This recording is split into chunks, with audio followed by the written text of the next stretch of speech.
Today, the people of Israel continue to divide up the land, and I don't want to dwell on that because we talked about that for the last few days. So I thought for a change we'd look at the psalm, and we're told that this is a psalm that David sung when he was betrayed again, really, when he was on the run from Saul. And you can see there's just some great principles for us to draw on from the psalm. The first one is, "Save me, O God, by your name; vindicate me by your might." Whenever it refers to God's name in the Old Testament, it's actually talking not about his name, Yahweh, as much as it's talking about his character. Save me by your character, God. Whenever we're in trouble, look not to what God may or may not be doing in an obvious sense around us. Look to his character, because that is what we'll always find is trustworthy and safe. And the next thing he says is, "Hear my prayer, O God, listen to the words of my mouth." So long as God's ear is open to us, and we're told in the Bible that it's open 24 hours a day, 7 days a week, he never closes his ear to his people. As long as his ear is open, our mouth should be open as well. We should be telling him the things that are on our hearts.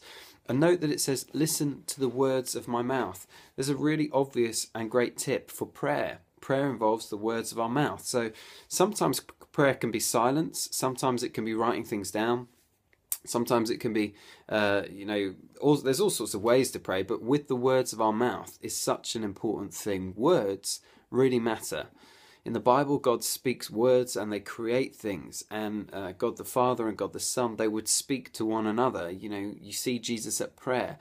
Words are important, and they're important for us as we pray. So it's good to receive his word, and it's also good to share some of our words, having a conversation with God, lifting up to him the needs that we have today with the words of our mouth.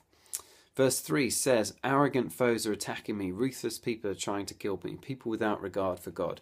David's incensed at this point because there are people that don't seem to have any sort of understanding of God who are going for him. And how often it can feel like that for us when we have people who attack us for no reason. And on one level, it's totally normal to be exasperated and indignant and frustrated by those people. And what we can do is we can bring those frustrations to God in prayer. We can lift them up to him. And then he says, "Surely God is my help. The Lord is the one who sustains me."